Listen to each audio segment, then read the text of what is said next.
Salut, aujourd'hui dans Décodeur des maths, est-il possible d'atteindre la vitesse de la lumière en utilisant le champ électrique? La question c'est la suivante. Est-ce qu'il est possible pour nous de prendre un proton que je nomme K, de prendre ce proton-là, d'utiliser le champ électrostatique pour pouvoir donner à ce proton une vitesse qui est égale à la vitesse de la lumière? C'est ça la question. Et on va utiliser ce que moi j'ai appelé l'anneau de proton. Ce schéma que vous voyez là, bon, c'est pas un hasard, hein, et on va comprendre ensemble ce que ça implique. Donc, est-ce qu'on peut utiliser le champ électrique, qui est une force importante, qui est des milliards et des milliards de fois plus importante que la force gravitationnelle? Est-ce qu'on peut utiliser cette force pour fixer cette force-là sur un seul proton et permettre à ce proton de dépasser la vitesse de la lumière? Est-ce possible? C'est une expérience de pensée, hein. On va voir si c'est possible. Si cette expérience est possible, on va essayer de voir ça aujourd'hui ensemble. Donc, l'idée ici, c'est d'utiliser le champ électrique. Le champ électrique généré par ces protons qui sont ici, là, et de pouvoir essayer de voir si on pourra donner à ce proton la vitesse de la lumière. Et là, déjà, si tu regardes ce chemin, tu vas commencer à dire, mais ça, c'est impossible. C'est impossible. C'est complètement impossible. Parce que déjà, les protons, là, je ne peux pas les aligner comme ça, puisqu'ils vont se repousser. Il y a une force importante qui va les... Il y a une force qui est là et les protons vont se repousser. Ils sont chargés positivement. Les protons vont se repousser. Mais ce n'est pas ça qui m'intéresse ici. Les protons vont se repousser, les protons ne vont pas se repousser. Ce n'est pas ça qui m'intéresse. Ce qui m'intéresse, c'est de dire que ça, c'est possible. On a une technique qui va nous permettre d'éviter que les protons se repoussent. Donc, je suppose qu'on a pu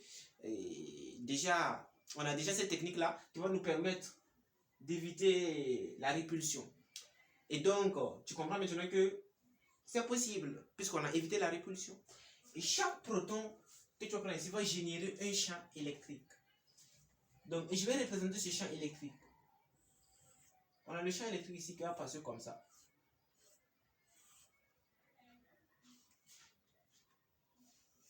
Que je nomme E, peut-être E1. E1. Et ici aussi, on a le même champ électrique de lui qui va passer comme ça, de ce proton-là. Aussi, qui va créer ici un champ que j'ai appelé E1, 2, 3, 4, E4. E4. Donc, si je fais la somme vectorielle, je fais une translation de ce vecteur vers là, une translation ici, voilà.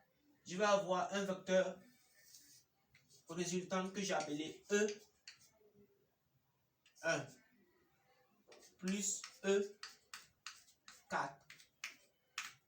Ça, on appelle ça le principe de superposition des champs électriques. Donc, qu'est-ce que ça veut dire? Ça, qu'est-ce que ça veut nous dire?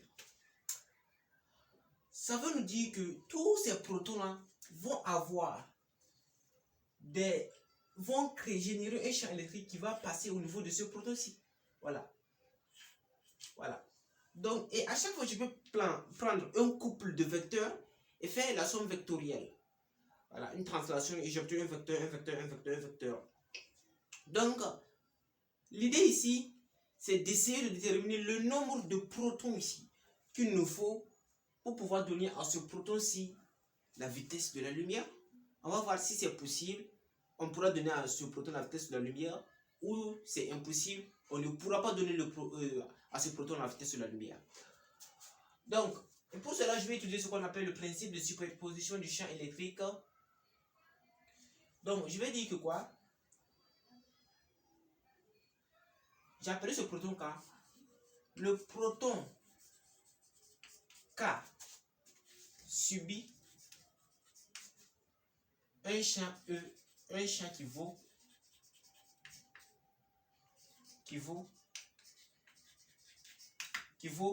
on a E égale somme de petit n variant 1 jusqu'à grand N, E indice petit n. Je vais enlever les vecteurs, ça c'est en norme, ça c'est en écriture vectorielle et moi j'enlève des vecteurs là. Donc ça c'est le champ électrique et maintenant je vais déterminer la force électrique que ce proton va subir, le proton K. Donc ça veut dire que le proton va subir une force F qui vaut valeur absolue de Q K multiplié par la somme de n petit n variant 1 jusqu'à grand N de E indice petit n. Donc ça c'est la force que va subir le proton qui est ici. Le proton va subir cette force là. Le proton va subir cette force qui vaut, voilà, sur le K fois la somme de ce champ électrique là. Voilà. Comprenez qu'on a eu les vecteurs qui sont additionnés, donc en module c'est ça, la résultante du champ électrique. Maintenant, qu'est-ce que je vais faire? Maintenant, je vais essayer de parler d'une énergie cinétique. Mais d'abord, je vais vous préciser que dans ce raisonnement-là, je ne veux pas utiliser le facteur de Lorentz. Parce que si je mets le facteur de Lorentz dans ce raisonnement, déjà c'est fini. Parce que si je mets le facteur de Lorentz, on a gamma qui est égal à racine 1 sur racine de 1 moins V carré sur C carré. Si V égale à C, j'ai 1 moins 1 qui fait 0, racine de 0. Ça n'a pas de sens. Vous voyez, ça n'a pas de sens. Donc, je vais supposer que nous ne connaissons pas le facteur de Lorentz. Nous sommes à l'époque de Coulomb. Voilà. Et on essaie de voir, est-ce que même à l'époque de Coulomb, même sans le facteur de Lorentz, on peut avoir un système qui va nous permettre de dépasser la vitesse de la lumière. Est-ce qu'on peut dire que si on fait ça, on pourra dépasser la vitesse de la lumière? Est-ce que c'est possible? Est-ce qu'il y a une certaine possibilité? Donc je suppose ici que nous ne connaissons pas le facteur de Lorentz. Et tout ce que je fais, c'est d'utiliser l'énergie cinétique en mécanique classique. Voilà, je fasse ça. Donc je vais préciser encore quelque chose de très important.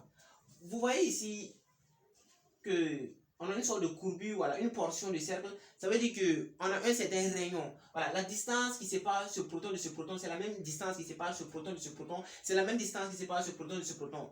Voilà, pour que dans l'expression là, j'ai une distance qui est R. Voilà, c'est fini, le rayon, voilà, qui est R. Voilà, je ne vais pas avoir une distance. Parce que si je faisais ça comme étant une droite comme ça, une droite comme ça, une droite, ouais, que la distance là, ça va pas être, tu comprends mais ce que je dis, on va avoir des distances qui sont différentes, hein. Voilà. Donc maintenant moi ce que je vais faire c'est que je vais dire que chaque proton est séparé de ce proton là, du proton K par cette distance. Donc on a un rayon qui est là que je vais représenter comme ça, voilà, que j'ai appelé R. Ce rayon j'ai appelé R. Et l'idée ici c'est que je veux dire que R c'est égal à D de R. D de R. Je dis que la distance, elle est infinitésimale. Pourquoi la distance, je veux dire qu'elle est infinitésimale? N'oubliez pas que la force électrique, elle est en 1 sur R au carré. Plus tu es proche, plus la force électrique est importante. Voilà. Les raisons pour lesquelles moi, je vais prendre une distance infinitésimale, c'est-à-dire une distance proche de 0, mais qui n'est pas égale à 0. C'est ce que je vais faire. Donc, on a dr. Et tu as compris aussi que la distance, c'est la même distance puisque c'est dr, dr, dr, dr. C'est pour cela que moi j'appelle ça l'anneau de proton. Donc, maintenant, qu'est-ce qu'on va faire? On va essayer de calculer l'énergie cinétique de ce proton. Voilà. Et l'énergie cinétique de ce proton, du proton K, énergie cinétique du proton K comme ça, c'est égal à quoi? L'énergie cinétique du proton K, ça va être égal à la force que j'ai trouvée, c'est-à-dire valeur absolue de QK fois la somme de n variant à 1, petit n jusqu'à grand N de En. Alors, l'énergie cinétique ici, ça va correspondre, c'est-à-dire que quand le proton va bouger, le proton aura une énergie cinétique qui va correspondre au travail donné par ces protons-là. Donc ces protons vont donner un travail. Voilà. Et moi, je veux considérer le travail qui vaut une force fois un déplacement. Et ça, c'est égal à l'énergie cinétique. Voilà. Donc ici, qu'est-ce que je vais faire? Donc, je dois multiplier par un déplacement. Et je vais choisir encore un déplacement infinitésimal. Puisque si je choisis un déplacement infinitésimal, c'est-à-dire que je choisis que le proton qui est ici là va se déplacer d'une certaine distance que j'ai appelée D de L. Sur cette petite distance, je peux considérer que la force électrique est constante. Parce que plus je m'éloigne, plus la force électrique varie. Donc l'énergie cinétique va varier. Mais comme moi je vais faire quelque chose je vais généraliser, je ne veux pas que le calcul soit trop ardu. Ce que je vais faire, c'est de considérer une toute petite distance. Et si je considère cette toute petite distance, je peux dire que la force électrique est constante sur cette distance. Et je peux utiliser la formule classique de l'énergie cinétique sans mettre des intégrales. Voilà. Donc, En, et je dis que le proton va se déplacer sur une toute petite distance, multiplié par, je préfère dire que c'est tout ça, multiplié par dl. Voilà, une toute petite distance. Donc, le proton va se déplacer sur une toute petite distance. Et ça, c'est aussi important parce que si le proton se déplace sur une toute petite distance comme ça, sur cette petite distance-là, j'aurai peut-être la possibilité de donner à ce proton la vitesse de la lumière. Si c'est possible, quoi. Parce que sur cette toute petite distance, la force électrique est vraiment importante. Je peux dire que sur cette toute petite distance, le proton aura peut-être une vitesse proche de celle de la lumière entre le point A et le point B. Alors, pour quitter ici, peut-être ici, le proton aura une vitesse qui est presque égale, qui est égale, voilà, pas presque, qui est égale à la vitesse de la lumière. Voilà, on va à la fin si c'est possible ou pas. Donc voilà, en même temps, je conserve que la force électrique est constante et en même temps, c'est important pour moi parce que ça me donne une possibilité. Peut-être que sur cette petite distance, comme la force électrique est importante, j'aurai la possibilité peut-être d'atteindre la vitesse, la célérité de la lumière. Donc ça, c'est l'énergie cinétique K. Je devrais normalement écrire que ça, c'est égal au travail de F.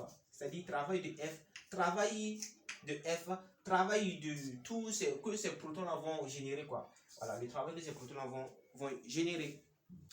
Donc là, j'ai l'énergie cinétique. Et comme je t'ai dit que je peux utiliser le facteur de Lorentz, je peux écrire que quoi? Que 1 demi de M fois V carré K égale à ça. 1 demi de MV carré K égale à tout ça. Égale à valeur absolue de Q K fois quoi? Fois la somme de n variant à 1. Il faut toujours se rappeler que ça c'est petit n. Jusqu'à grand N de En fois le tout fois dl, parce que ça c'est une force, fois dl. Voilà.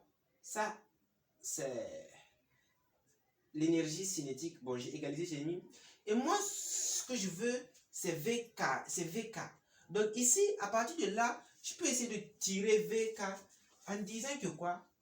Que V carré K, c'est égal à et 2 fois, je vais faire entre le 2, QK, je mets la valeur absolue comme ça,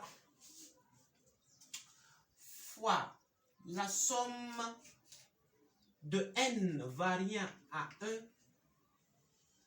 jusqu'à grand N En fois dl, et tout ça divisé par mk. Voilà, du proton K. Donc ça, c'est la vitesse de ce proton. De ce proton qui est ici. V carré K, ça fait 2 fois, voilà celui de K fois la somme de N variant 1 jusqu'à En de D fois D de L. Le tout divisé par la masse du proton. Ça, c'est... Donc là, je peux dire que V carré K, c'est égal à 2 fois valeur absolue de QK somme de n variant un petit n jusqu'à grand N multiplié maintenant par quoi? Et Q sur,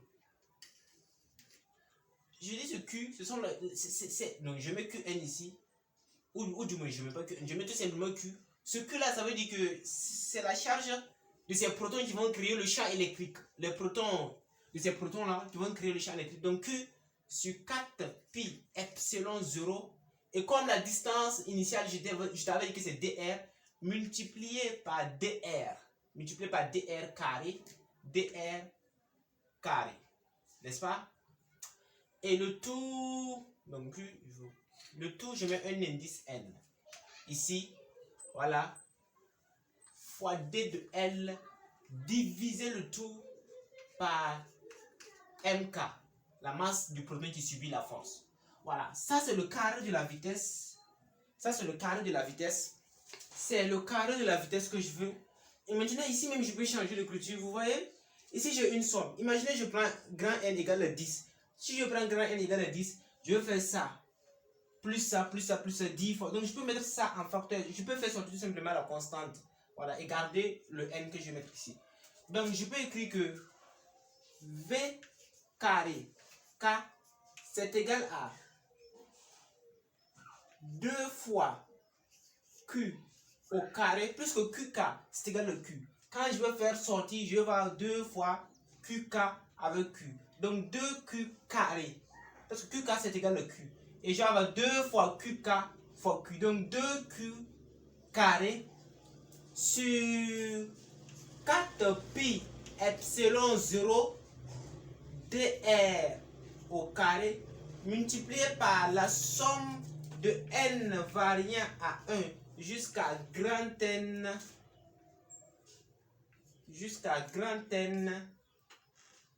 de n multiplié par dl, n'est-ce pas, divisé par mk. Voilà. Au final, vk que je cherche, c'est égal à racine de 2q carré sur 4 pi epsilon 0 fois dr au carré multiplié par la somme de n variant à 1 jusqu'à grand N, tout ça multiplié par d de L divisé par mk. Donc ça c'est la vitesse que je cherchais. J'ai trouvé la vitesse de ce proton. Et maintenant c'est ici que on va déterminer. C'est ici que on va savoir si on va pouvoir dépasser la vitesse de la lumière, si on va pouvoir atteindre la vitesse de la lumière ou pas. C'est ici où on va tout savoir. Parce que ici je vais déterminer moi-même. Je vais déterminer le nombre. Voilà, je vais déterminer ça. Voilà, somme de n variant jusqu'à grand N de petit n. Voilà, je vais déterminer ça. Je vais voir ça, c'est égal à combien? C'est 10, c'est 20, c'est 100, c'est 1000. On va voir c'est égal à combien. Et c'est ça qui va nous permettre de voir la possibilité de faire cette expérience et la non-possibilité de faire cette expérience. Oui, oui. Donc, à partir de là, je peux réécrire que VK, c'est égal à racine de énergie cinétique divisé par MK. N'est-ce pas? Puisque ce que tu dois comprendre, c'est que tout ça, c'est de l'énergie cinétique. Donc, l'énergie cinétique sur MK, tout ça, c'est l'énergie cinétique et ça, c'est MK. Donc, je vais dire que V carré K, c'est égal à EC sur MK. Voilà. Et là, je peux dire que EC que je veux, EC, c'est égal à V carré K fois MK. N'est-ce pas? Et ce que je peux dire maintenant, c'est que le EC là, le EC qui est ici, c'est ça. Je t'avais dit que c'est ça. Donc, je peux remplacer en disant que 2Q au carré sur 4 pi epsilon 0 dr au carré fois somme de n variant à 1 jusqu'à grand N, petit n, fois dl et égale v carré k mk. Et là, je peux connaître la valeur de ça. Je peux essayer de connaître la valeur de ça. Mais pour connaître la valeur de ça, il faut que je donne une valeur à dr et que je donne une valeur à dl, puisque je ne peux pas avoir plusieurs inconnus dans une même équation et pouvoir résoudre. Voilà, une seule équation avec plusieurs inconnus, c'est difficile. Donc, je vais supposer prendre que dr et dl, ça fait environ 10 exposants moins 8 mètres. C'est-à-dire que le proton est situé à 10 exposants moins 8 mètres de ce proton. C'est-à-dire que dr c'est égal à 10 exposants moins 8 mètres. Et dl aussi, je prends la même valeur. Et le proton va se déplacer sur une distance de 10 exposants moins 8 mètres. Le proton va se déplacer sur une distance, une longueur de 10 exposants moins 8 mètres. Et en même temps, il était situé au début à une distance de 10 exposants moins 8 mètres des autres protons. Il va se déplacer sur une distance de 10 exposants et sur une distance de 10 exposants moins 8 mètres encore. Donc, et on va essayer de voir ça, ça va donner combien. Parce que pour nous, c'est ça qui est le plus important. On fait le calcul ici. Si nous faisons le calcul, on trouve que ça, somme de n variant à 1 jusqu'à grand N de petit n, c'est égal à v carré k fois m k fois 4pi epsilon 0 d de r. Et encore, qu'est-ce qui manque? Bon, sur 2q carré. Ici, il faut savoir que, comme j'ai dit que je prends 10 puissance moins 8, on a ici un carré. Donc ici, on a 10 puissance moins 8. 10 puissance moins 8 fois 10 puissance moins 8. On va avoir une simplification et il va rester d de r et non plus d de r au carré. C'est ce d de r qui est ici. Donc, ça, c'est ce que nous allons trouver. Je vérifie bien voir s'il y a rien qui va me caper sur le d de r fois d de r qui va partir, parce que c'est 10 puissance moins 8 avec 10 puissance moins 2 qui carré. Donc, je pense que c'est bon. Hein? Et là, ici, on va essayer donc de remplacer, de voir combien nous allons trouver. On va essayer de voir v carré k. On va remplacer, hein, parce que v carré k, c'est la vitesse que nous voulons là. Il ne faut pas oublier, c'est la vitesse de la lumière que l'on veut. Ce que nous voulons, c'est la vitesse de la lumière, n'est-ce pas? Nous voulons la vitesse de la lumière. Donc, on va remplacer ça par la vitesse de la lumière, v carré k. On va remplacer tout ça par la vitesse de la lumière qu'il faut. Donc, le carré de la vitesse de la lumière, ça fait 9 10 puissance 16. Donc 9 10 puissance 16 fois la masse du proton. Et la masse du proton, ça fait 1,66 10 puissance moins 27 kg. Et 4 pi epsilon 0. 1 sur 4 pi epsilon 0, ça fait 9 10 puissance 9. Donc 4 pi epsilon 0, ça fait 1 sur 9 10 puissance 9. Ça fait 1,1 fois 10 puissance moins 10. Et d de r, je dis que je vais prendre 10 puissance moins 8. Et Q, la charge d'un proton, c'est égal à 1,6 10 puissance moins 19 coulombs. Voilà. Donc on va remplacer tout ça et voir si on va trouver une valeur. C'est la valeur que nous allons trouver qui va répondre à la question: est-ce que c'est possible de voyager à la vitesse de la lumière? Même si nous disons qu'on ne connaissait pas la relativité restreinte, donc rien ne nous empêche, on est à l'époque de Coulomb, on fait un calcul pour voir ce qui va se passer. Donc tu es prêt? Parce que je vais aller calculer ça et venir mettre le résultat. Tu es prêt? Tu t'attends à trouver combien? Tu t'attends que je trouve combien? 1, 2 protons, 1000 protons, 10 000 protons, 5000 protons, 1 million de protons. En tout cas, on va voir combien on va trouver. Et si c'est possible, si l'expérience est réalisable, on va voir tout ça. Donc, si on fait ce calcul-là, voici le nombre de protons que j'ai trouvé. En tout cas, s'il n'y a aucune erreur, parce que j'avais fait, il y avait une erreur, et donc j'ai repris le calcul pour me rassurer de ce que je vais trouver. En tout cas, si on fait, voici ce qu'on trouve, et tu vas vérifier, tu peux vérifier pour voir s'il n'y a aucune erreur. Donc, on trouve 3, 0, 9, 3, 7, 5, 0, 0, 0, 0 protons.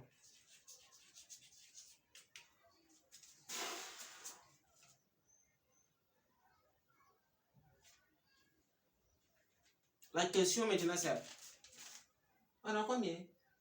3 milliards de protons, 3 milliards 93 millions, et 3 milliards de protons. Environ, bon attends, je lis ça pour qu'on s'assure de ce qu'on dit.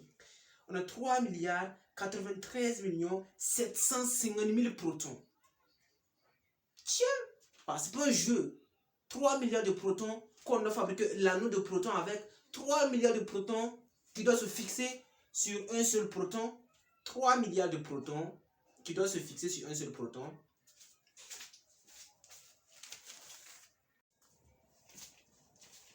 Donc 3 milliards de protons.